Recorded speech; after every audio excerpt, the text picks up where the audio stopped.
أعوذ بالله من الشيطان الرجيم بسم الله الرحمن الرحيم لن ينال الله لحومها ولا دماؤها ولكن يناله التقوى منكم كذلك سخرها لكم لتكبروا الله على ما هداكم ولعلكم تشكرون صدق الله العظيم। আজকে আমি নবী করিম সাল্লাল্লাহু আলাইহি সাল্লামের একটি হাদিস নিয়ে আলোচনা করার জন্য আছি। সেই হাদিসটা হলো মান কানা লাহু সাআতান ফালাম ইউদহি ফালা ইয়াকরাবান্না মুসাল্লানা। এই হাদিসের ব্যাখ্যা এবং অর্থ হলো আল্লাহ তাআলা যে ব্যক্তিকে কুরবানি দেওয়ার সমর্থন এবং শক্তি দিয়েছে তা সত্ত্বেও সে কুরবানি যদি না দেয়, সেই ব্যক্তির জন্য নবী করিম সাল্লাল্লাহু আলাইহি সাল্লাম হাদিসের মধ্যে ধমক এবং ওয়াঈদ দিয়েছে, সে যেন মাঠের নিকটে না আসে। আফসোসের বিষয়, এই হাদিসের দ্বারাই নবী করিম সাল্লাল্লাহু আলাইহি সাল্লাম কুরবানির গুরুত্ব এবং অতিরিক্ত গুরুত্ব বোঝার জন্য এই হাদিসটা নিয়ে এসছে যে ঈদের মাঠে ঈদগার মাঝে ঈদের দিন মানুষে আনন্দ করে ঈদের মাঝে যা নামাজ আদায় করবে, সেই ব্যক্তিকে মাঠে যাওয়ার জন্য নিষেধ করিয়েছে। এর দ্বারাই বোঝা গেল কুরবানি বহুত বড় গুরুত্বপূর্ণ একটি আমল। কোরআন এবং হাদিসে কুরবানির বহুত গুরুত্ব দিয়েছে। এই জন্য আমরা কিভাবে জানব আমার উপরে কুরবানি ওয়াজিব হয়ে আছে, কোন বস্তু, সেটা কি বস্তু, সেটাকে মাপকাঠি করার জন্য নবী করিম সাল্লাল্লাহু আলাইহি সাল্লাম যে দিয়েছে সেটাই আলোচনা করার জন্য আমি আছি। যে কী কী বস্তু আমাদের হাতে থাকিলে বা আমাদের কবজায় থাকিলে আর কোন বস্তুকে মাপকাঠি করি, তার কাউন্ট এবং কত অ্যামাউন্ট হলে কুরবানি আমাদের উপরে দায়িত্ব হয়ে গেল এবং ওয়াজিব হয়ে গেল। তো মাপকাঠি হলো শরিয়া ইসলামিয়া, যেটা মাপকাঠি দিয়েছে আমাদেরকে, সেটা হলো 52.5 ভরি যদি রূপা থাকে কিংবা এর দামে যেগুলো বস্তু কথা বলিয়েছে সেটা আমি বলতেছি, এর দামে অ্যামাউন্ট যদি পৌঁছে যায় তাহলে আপনার উপরে কুরবানি ওয়াজিব হয়ে গেল, আপনাদেরকে কুরবানি দিতে লাগবে। 5টি বস্তু মনে রাখবেন, আপনার হাতে বা আপনার কবজায় যদি থাকে তো আপনাদেরকে কুরবানি দিতে লাগবে। 1 নম্বর রূপা, সেই রূপার পরিমাণ কতটুকু হতে লাগবে শরিয়া ইসলামিয়া যেটা নির্ধারিত করে দিয়েছে কুরবানির জন্য, সেটা হলো 52.5 ভরি রূপা যদি আপনার হাতে থাকে তাহলে আপনাকে কুরবানি দিতে লাগবে। এরকম সোনা যদি থাকে 7.5 তোলা, 7.5 তোলা বা 7.5 ভরি যদি থাকে তা আপনার উপরে কুরবানি ওয়াজিব হয়ে গেল।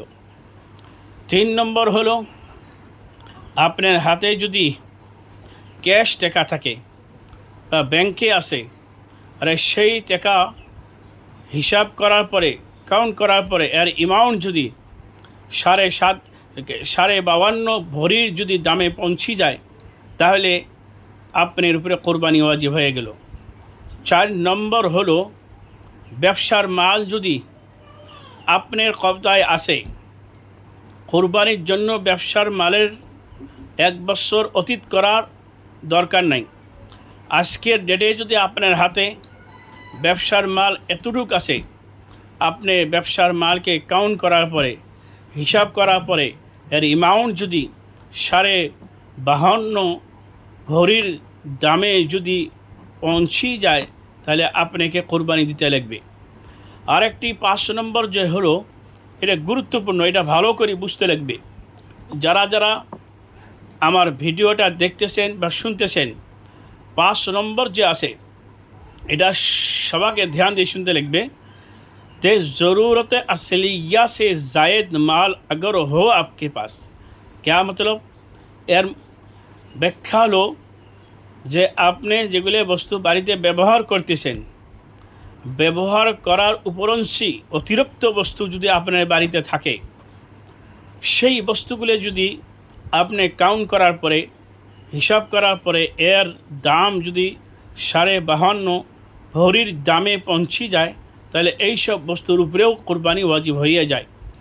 উদাহরণস্বরূপ আপনার বাড়িতে 4টি গাড়ি আছে, আপনি 2টা ব্যবহার করতেছেন আর 2টা এমনি পড়ে আছে, সেটা ব্যবহারে বা ইস্তেমাল করতেছেন না, এই 2টি গাড়িকে আপনি হিসাব করতে লাগবে। এর দাম যদি 52.5 ভরি 52.5 ভরি যদি দামে পৌঁছে যায় তাহলে কুরবানি ওয়াজিব হয়ে গেল। এরকম আপনি 4টি বাড়ি আছে, 2টি বাড়ি ব্যবহার করতেছেন আর 2টি এমনি পড়ে আছে, সেটা ব্যবহার করতেছেন না, সেটা ইস্তেমাল করতেছেন না, তাহলে এই 2টি বাড়িকে আপনি হিসাব করবেন। কাউন্ট করার পরে যদি এর অ্যামাউন্ট যদি 52.5 ভরির দামে পৌঁছে যায় তাহলে আপনার উপরে কুরবানি ওয়াজিব হয়ে গেল। আরেকটি লাস্টে যেটা কথা হলো, এই 5টি বস্তুর কথা আমি বললাম, 5টা বস্তুর মধ্যে কোনোটা 52.5 ভরির দামে পৌঁছিতেছে না, কিন্তু দেখা যায় এই 5টি বস্তু অল্প অল্প করে সবগুলোর কিছু আছে, কোনো একটা যেটা মাপকাঠি দিয়েছে শরীয়তের মধ্যে 52.5 ভরি যদি দামে কোনো বস্তু থাকে এরকম, কিন্তু কোনোটা কাউন্ট করার পরে মানে মাপকাঠি বনতেছে না, তাহলে সবগুলো অল্প অল্প আছে। আপনার 5টা পদ্ধতিতে শরিয়ায় দিয়েছে, সেগুলোর একটা কোনোটা বনতেছে না, কিন্তু সবগুলোর অল্প অল্প আছে। সবগুলোর অল্প অল্প কাউন্ট করার পরে হিসাব করার পরে যদি আপনার সবগুলো মিলিয়ে যদি 52.5 ভরির দামে পৌঁছে যায় তাহলেও আপনার উপরে কুরবানি ওয়াজিব হয়ে যাবে। যেরকম উদাহরণস্বরূপ কিছু সোনা আছে, কিছু রূপা আছে, কিছু ব্যবসার টাকা আছে, কিছু ক্যাশ টাকা আছে, কিছু বাড়ির মধ্যে অতিরিক্ত সামান আছে, এগুলো সব হিসাব করার পরে যদি আপনার যদি এর কাউন্ট করার পরে এর অ্যামাউন্ট যদি 52.5 ভরির দামে পৌঁছে যায় তাহলেও আপনার উপরে কুরবানি ওয়াজিব হবে।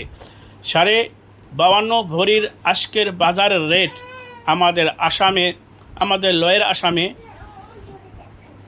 1 ভরির দাম মিনিমাম 900 টাকা চলছে। তাহলে আপনি হিসাব করে দেখবেন 900 টাকা যদি ভরি চলছে বর্তমান মার্কেটে, তাহলে এর হিসাব করার পরে দেখা যায় 46 এবং 47-এর ভিতরে এর রেটটা আসি যায়। তো বোঝা গেল 46 বা 47 হাজার টাকা যদি আপনার আসে, ক্যাশ টাকা আছে, বা এই 5 পদ্ধতির মিলিয়ে যদি ওই 52.5 ভরির রেটে পৌঁছে যায় বা দামে অ্যামাউন্ট পৌঁছে যায় তাহলে আপনার উপরে কুরবানি ওয়াজিব হবে।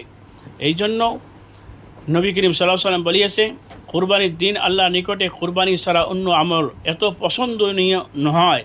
গতিকে আমরা সবাই কুরবানির দিন আল্লাহর জন্য পশু বেশি বেশি জব করার তৌফিক আল্লাহ তাআলা যাতে সবাকে দেয়। আমরা বেশিরভাগ মানুষই সুস্তি করি, অনেক মানুষের উপরে কুরবানি ওয়াজিব হয়ে থাকে। সুস্তি এবং কাহিল এবং শয়তানে আটক করার জন্য আমরা কুরবানি দিতে পারি না। এই জন্য শয়তানকে আপনি সরে দিয়ে আপনি আল্লাহকে রাজি খুশি করবেন কুরবানির দিন, আল্লাহ অনেক খুশি হবে, এটাই আমাদের আশা থাকলো।